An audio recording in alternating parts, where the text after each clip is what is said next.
Good day, everyone. So, today's topic will be about the responsibility to act in a moral and ethical manner, and I am Russell Llagas, your reporter. On the next slide, we will tackle about the research ethics. So research ethics govern the standards of conduct for scientific researchers, and it is important to adhere to ethical principles in order to protect the dignity, rights, and welfare of research participants. So being ethical doesn't mean that na dapat sa everyday life lang natin. So, even in the research or having this research paper, kailangan nating maging ethical and being moral. Dapat alam natin yung tama sa mali. So, there are things that we should consider when we write or when we conduct our research, 'di ba? Because there are a lot of datas and there are a lot of sensitive na mga topic. And those sensitive topics will be collected from certain people, from designated respondents.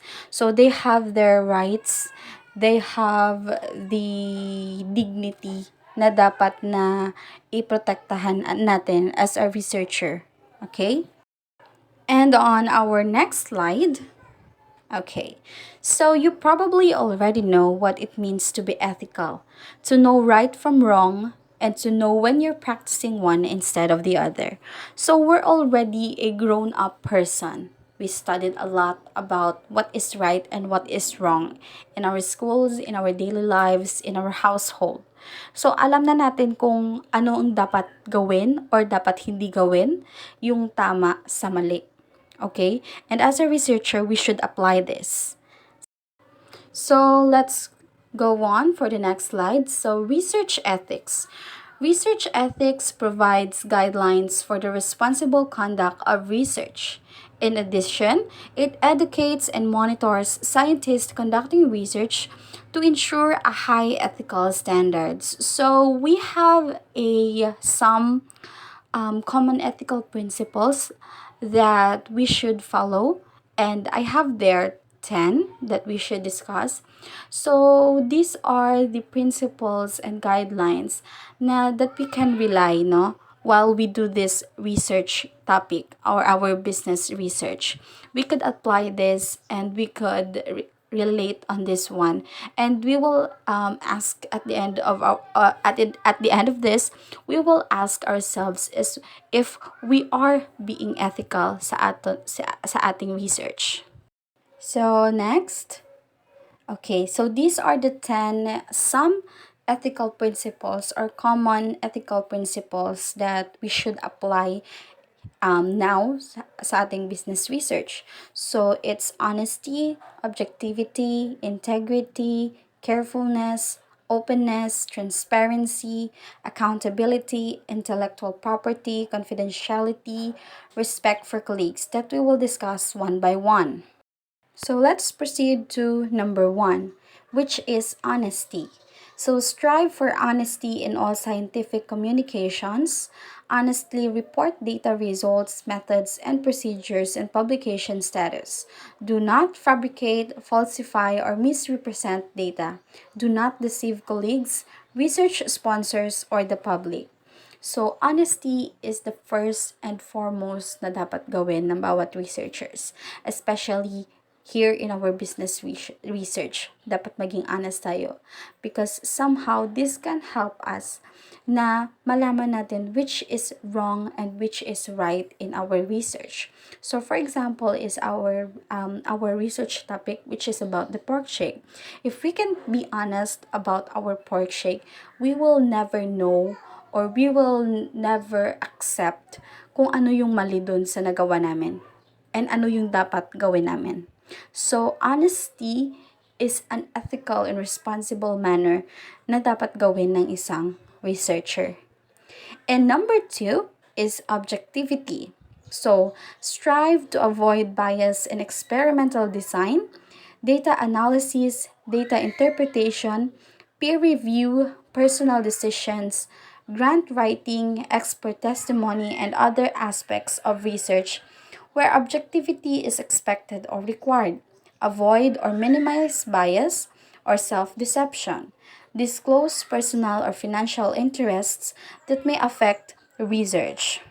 So it simply means that stop objectifying everything. So there are personal recommendations and opinions sa bawat isa ng mga members and leaders, 'di ba? So when we try to be ignorant sa ganong bagay, we will never find out and we will never turn a big part na dapat nandun sa ating research, 'di ba? So, avoid, minimize bias or self-deception. Disclose personal or financial interests that may affect research. So, every time na merong opinion or merong sasabihin yung bawat isa, try to be open-minded. Huwag tayong mag-close ng ating ears doon sa bawat sasabihin ng isa't isa, because one brain cannot stand a big or wide kind of research topic, 'di ba? So it should be group. So when we say group, it's or team, dapat nagkakaisa yung lahat. Stop making or objecting on a lot of things. Kasi, it can turn out na parang ikaw na lang yung gumawa. Eh di sana nagsolo ka na lang. Okay? So, dapat marunong tayong mag-accept or yung ears natin ay open sa isa't isa in order to hear the part of each other. Ayan. So, wag tayong bias or wag tayong parang high sa self natin just because we know a lot of things. And be careful lang. Yun lang. Okay, so let's proceed to our next principles. So number 3 is integrity. Keep your promises and agreements. Act with sincerity and strive for consistency of thought and action. So when we say keep your promises and agreements, there are a lot of mga research papers or yung mga confidentiality na dapat natin gawin, right? So, we should keep our promise to our respondents. For example, we promise them not to expose their names, 'di ba? Kasi meron dyan minsan sa ating research questionnaires or mga data collection natin, there is sinasabi na optional. So, when we say optional, parang it's either pwedeng lagyan or hindi pwedeng lagyan. And then at the end of it, we can say that this will be kept and will only be seen by the researcher itself at hindi to lalabas sa iba. So we should keep our promises and agreement to them. It's being we have this principle of integrity. Yung parang for example, sa sari-sari store tayo, and then sobra yung sukli natin, 'di ba? So we tend to give it back. So it's being it's integrity. Okay, next is carefulness. So avoid careless errors and negligence. Carefully and critically examine your own work and the work of your peers. Keep good records of research activities such as data collection, research design, and correspondence with agencies or journals. So carefulness is pagiging maingat, 'di ba? So there are a lot of topic and things that we should keep in our hands. And one thing is, wag tayong maging clumsy or wag tayong maging parang messy sa ating mga gamit. Kasi once na mawala yon, for example, our research questionnaire. So, pag mawala yon, anong gagawin? E di back to zero, back from the start. Research again, testing again. So, we should be careful each time. Okay? Okay, so let's proceed to the next.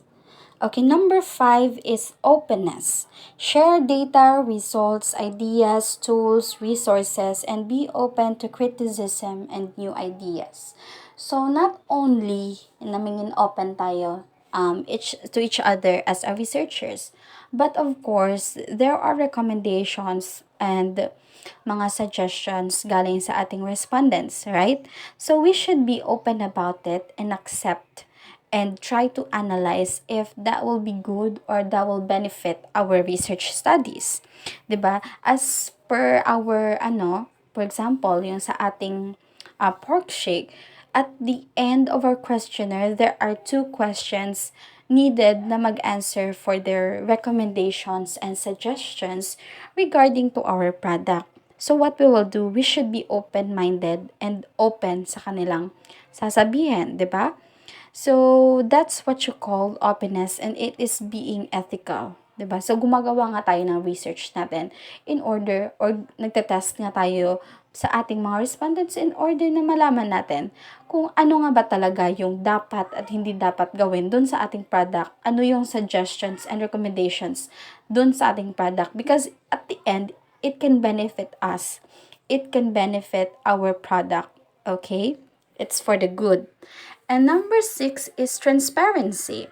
Disclose methods, materials, assumptions, analysis, and other information needed to evaluate your research. So, transparency means yung for example, sa ating group or sa researchers is that be transparent lang sa ating ideas. Be transparent sa ating recommendations sa isa't isa and be transparent lang kung meron bang dapat may gusto kang sabihin, parang ganon.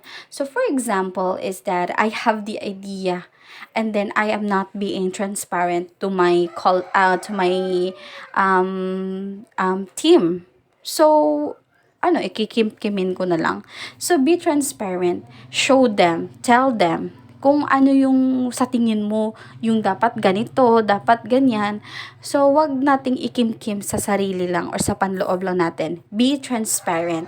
Okay? Each one should be transparent sa isa't isa. And number 7 is about the accountability. Take responsibility for your part in research and be prepared to give an account, for example, an explanation or justification of what you did on a research project and why. So being accountable.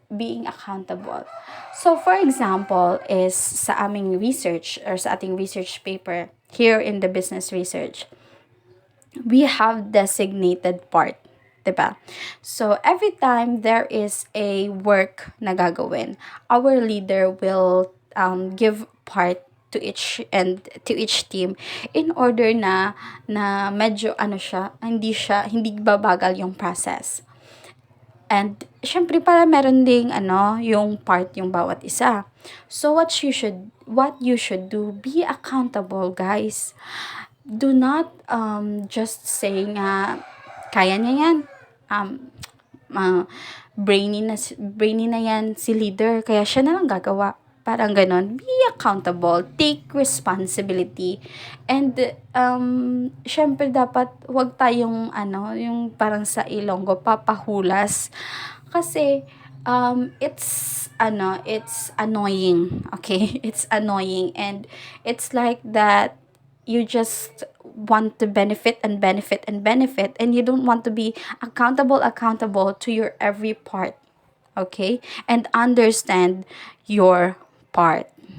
Okay, so the next one will be about intellectual property. So, honor patents, copyrights, and other forms of intellectual property. Do not use unpublished data, methods, or results without permission. So, give proper acknowledgement or credit for all contributions to research. Never plagiarize. So, intellectual property. So, we have, I know this business research is a primary sources yung ginagawa natin. So, we tend to have our writing na galing mismo sa self natin. But we all know that we should rely somehow to second opinion, or what we say as secondary source, diba? So our secondary source is from the internet. So when we get sources and ideas on the internet that we rely, and then we put it in our research paper, we should put the reference and the author. Okay? That's why it is ano kita na suggestion gid sa ating sa ating research na lagyan natin ng APA citation. 'Di ba? Dapat lagyan natin ng author, the date, in order na hindi tayo mag-plagiarize sa ating research paper. Because if gagawin natin atin yung yung idea na yon, it's called plagiarism. It's not good in a research paper, and it will be seen as gaya-gaya, parang ganon. So be wise and be accountable that when we get ideas from the internet, put a citation, put the author, the date, or the reference at the end of our research paper. So next is the confidentiality.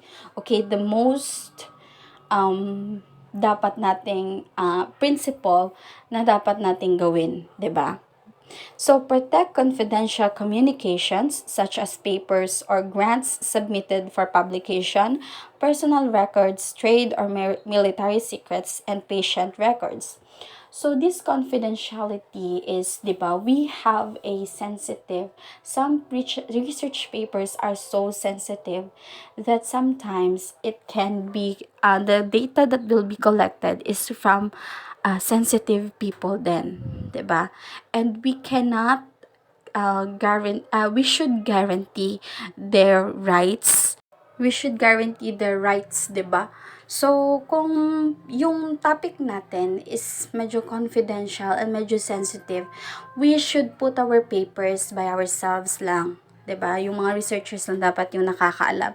Especially when we say to them, or when we pursue them, sasabihin natin sa kanila na, don't worry, sa amin lang to, kami lang yung makakabasa at hindi to lalabas sa mga social media or hindi to mababasa ng other people, 'di ba? Because it is confidential. Just like in the hospital, 'di ba? There are a lot of confidential papers. So it is our respondents' right na dapat yung binigay nilang data and the answers sa atin ay maging confidential. We should protect it, and that is the most known or ginagawa talaga ng mga researchers, 'di ba? They keep the confidentiality by themselves. Hindi nila pinapalabas. And lastly is respect for colleagues. Respect your colleagues and treat them fairly. A very, very common kind of being ethical or being moral to each one of us is pagiging respect natin sa kapwa natin researchers. So when we say we respect them, is that we trust them. We know that every suggestions nila is hindi matitiklop. Hindi tayo magiging bias on ourselves, and we should treat them equally, no? Wala dapat yung parang leader talaga. Like, being a leader doesn't mean that you should be the one or the higher, 'di ba? Just like our leader in business research, she just lead us. She gives us, we are still equal. We are still equal in our parts, and we are still being fair sa isa't isa. So, ganyan, dapat give respect to each other. Because at the end of the day, you'll have equal grades, equal conclusions to your research, equal benefit on your research, and equal na ang tawag dito, yung parang yes, nagawa natin. Parang ganon. Nagawa natin. Hindi nagawa mo, hindi nagawa niya, kundi nagawa natin. So, be respectful lang. Okay, so that would be all for the ethical principles, the 10 ethical principles to be responsible sa ating mga ginagawa in our research paper. And the next will be ethical decision making in research. So although codes, policies, and principles are very important and useful, like any set of rules, they do not cover every situation. They often conflict and they require considerable interpretation. So it is therefore important for researchers to learn how to interpret, assess, and apply various research rules and how to make decisions to act ethically in various situations. The vast majority of decisions involve the straightforward application of ethical rules. So that's true and I agree because hindi naman natin kontrolado yung lahat na sitwasyon. We are four, for example, we are four in a group. There is an opinion of one person, opinion of another person, and then there is the right, the wrong, and we should accept it. We should be wise in our decision making, and wag nating hayaan na ano na yung wrong ang mas i-empower sa atin. So let us make the decision as a team.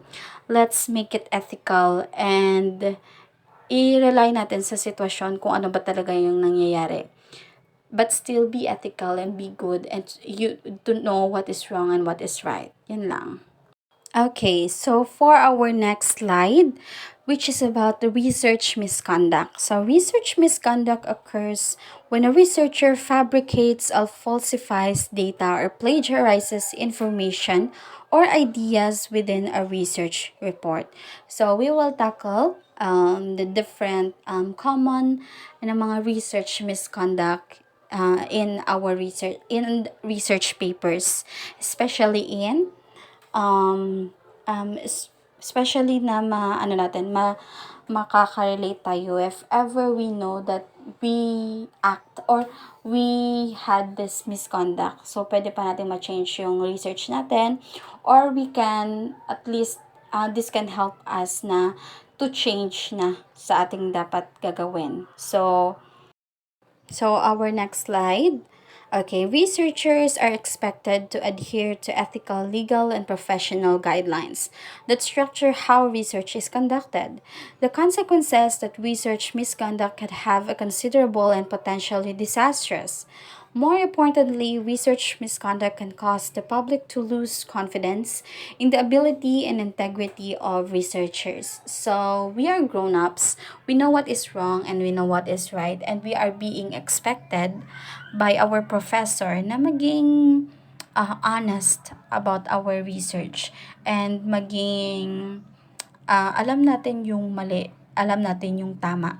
So we should do the right thing instead of the wrong thing. Okay, next. So on the next slide, we have here the research misconduct, which is three, the fabrication, falsification, and plagiarism that we will discuss one by one. So for the first, research misconduct is the fabrication. More about making up research results, data, and reporting them as true. This can happen when a researcher, for example, states that a particular lab process was done when in fact it wasn't, or that the research didn't take place at all.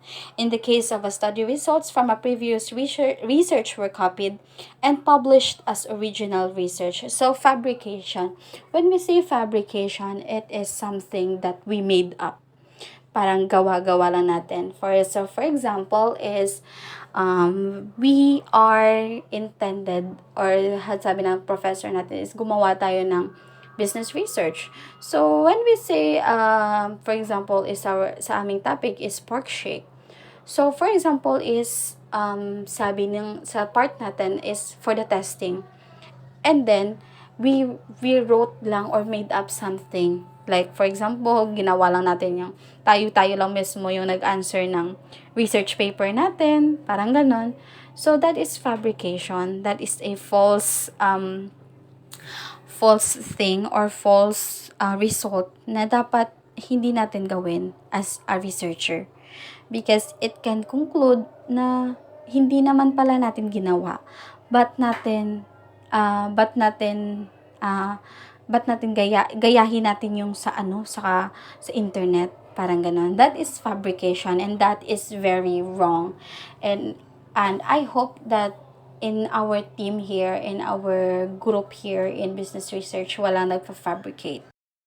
And the next slide is falsification. Manipulating research materials or changing or omitting data or results such that research is not accurately represented in the research record. It involves manipulating or changing data, research materials, processes, equipment, and of course, results.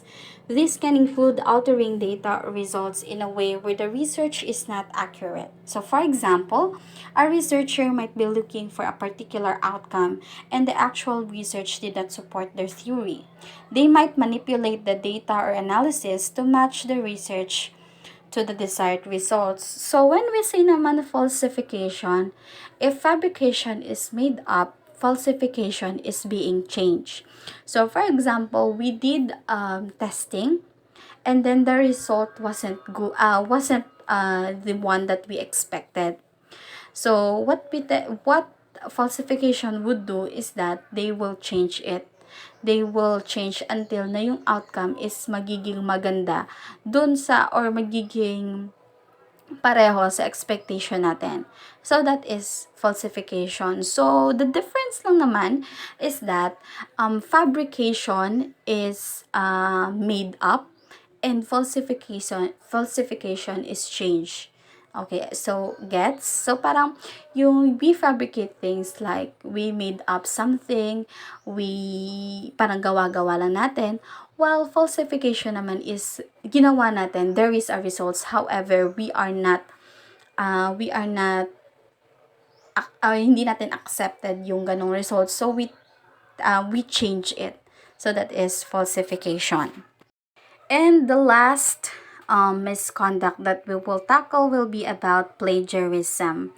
So, presenting work or ideas from another source as your own with or without consent of the original author by incorporating it into your work without full acknowledgement. So, plagiarism is simply as copy paste and then without the author's name and the date or walang reference. So we commit plagiarism or this is a very common mistake a researcher has or have kasi they tend to just copy paste everything and then wala namang author or wala namang nakalagay na reference. So that is a plagiarism and that dapat alam na natin ngayon, no? Alam na natin ngayon that it is research misconduct that we should avoid. So when we research things, dapat gagawin natin is lagyan natin ng author. And that's all for my report. Thank you for listening. So I hope this report will open our hearts and minds that we should be responsible in our projects and research paper because everything matters. And I hope you learned something. Thank you.